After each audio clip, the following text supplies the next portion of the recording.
Good afternoon. I often hear people say that the Igbo language is a difficult language or it's an incomplete language.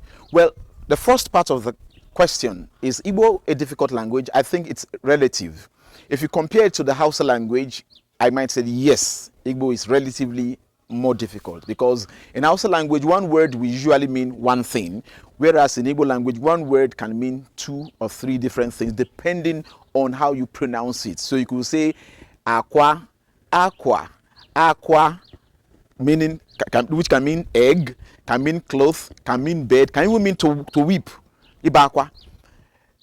And that applies to Yoruba too. You can have Igba, Igba, Igba, Igba, Igba, meaning which can mean calabash, can mean garden egg, can mean time, can mean 200, can use something used to climb the palm tree, etc. So relatively Igbo and Yoruba are similarly difficult. But if you say, is the question is Igbo language complete or incomplete? People say it's incomplete. I disagree. Our parents in the villages speak Igbo language who didn't go to school. They speak and communicate fluently in Igbo. But those of us who went to school were the ones who have a challenge because we infuse so much of English into it. Now, there's no country or language that does not borrow. English borrowed a lot. French borrowed a lot. Let me tell you, the word dunia, an average Yoruba will understand it to mean world. Even though we say Ayibo, we say dunia. Hausa too, we call it dunia, meaning the world. Arabs call it dunia. The same thing with the Swahili, they call it dunia. And then the Indians, they too call it dunia. Take another word, problem. If you want to say there's no problem, English, there's no problem. French will say, in your part of problem. The Germans will say, es gibt kein problem. The Spanish will say, no hay problema. Okay? Even we Jabus of Yoruba will say, it's a problem. And the Hausa will say, I've been babu problem. And in Igbo we can say, problem adigi. That says no problem. So we all borrow, okay? But the thing with the Igbo language, which is becoming more common, is the term called Igbo.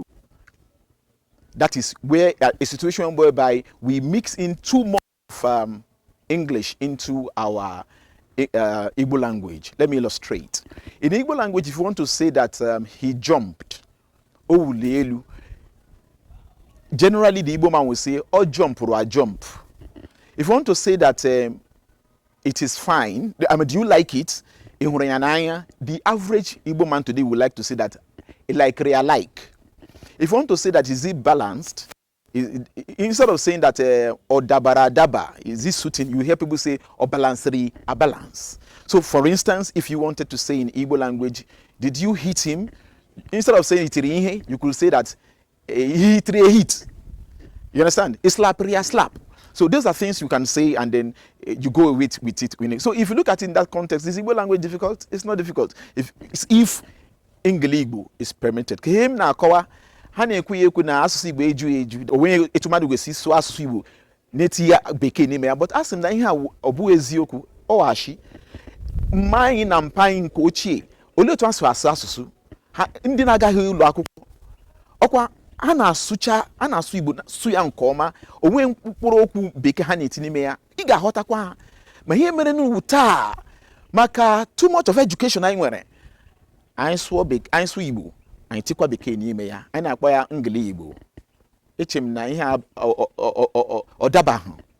Anyị kwesịrị ịsụ Igbo sụọ ya nke ọma. Ihe mmadụ nwere ike ime, ihe anyị kwesịrị ime wu ịgba mbọ sụọ ya n'uju, sụọ ya ọfụma. That's my suggestion. Thank you for listening.